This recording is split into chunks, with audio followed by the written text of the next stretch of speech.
الرحمن الرحیم۔ میں آج تک یہ سمجھتا رہا تھا کہ عربی زبان کو یعنی قرآن کو عربی لوگ بہتر سمجھتے ہیں۔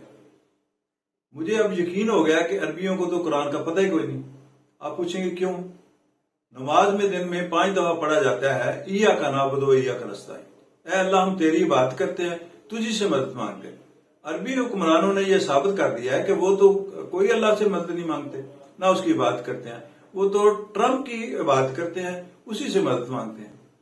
جو انہوں نے والانا اس کا کافرانہ میں کہوں گا استقبال کیا ہے، اسلامی اقتدار کا جنازہ نکل گیا، اسلامی دنیا کا سر جھک گیا، اس کا ہاتھ فلسطینیوں کے خون سے رنگے ہوئے ہیں اس کے ہاتھ، اور اس سے ہاتھ ملایا جا رہا ہے، اور پھر عورتیں ہاتھ ملا رہی ہیں، اور پھر عورتوں کے بال ننگے کر کے اس کے سامنے پیش کی جا رہی ہیں۔ اس سے زیادہ اور کیا ہو سکتا ہے؟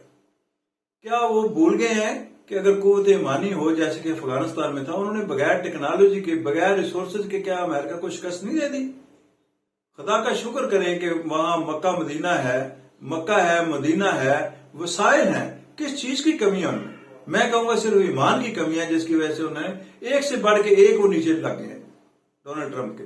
ان کو فلسطین کا کوئی خون یاد نہیں آیا، اور یہ میں نے جو میری انفارمیشن ہے کہ انہوں نے محمد بن سلیمان نے یوکرین کے لیے $1 ملین دیے ہیں اس کی امداد، فلسطین کے لیے ایک سنگل پینی نہیں دیے۔ یہ بھی شرم والی بات ہے۔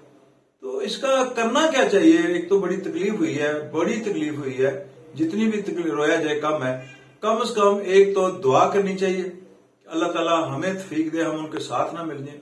دوسرا، مسلمان ممالک جو باقی ہیں ان کو کوئی قرارداد پیش کرنی چاہیے، ان کو کوئی فون کیا جائے، کوئی ایمبیسی ان کو میسج دیا جائے کہ یار تم کیا کر رہے ہو؟ مجھے تو لگتا ہے قیامت ہمارے ہوتے ہوئے آ جانی ہے۔ تو یہ حالات ہیں یار، بڑا دکھ ہوتا ہے کہ پہلے ہی حالات بڑے خراب ہیں۔ ہم کہہ رہے تھے ہمارے پاکستانی جو حکمران ہیں وہ صحیح نہیں کر رہے، وہ دین کی بات نہیں کر رہے، انہوں نے تو حد ہی کر دی۔ اب پتہ نہیں اللہ تعالیٰ معاف کرے ہوگا کیا، کہ مجھے تو لگتا ہے کہ حالات قیامت آنے والے ہیں، آخری حالات ہیں۔ یہ سلیمان جو ہے محمد ہے نا، یہ بس اسی کے دور میں کچھ گڑبڑ ہو جانی ہے۔ اللہ تعالیٰ مہربانی کرے۔ اللہ حافظ۔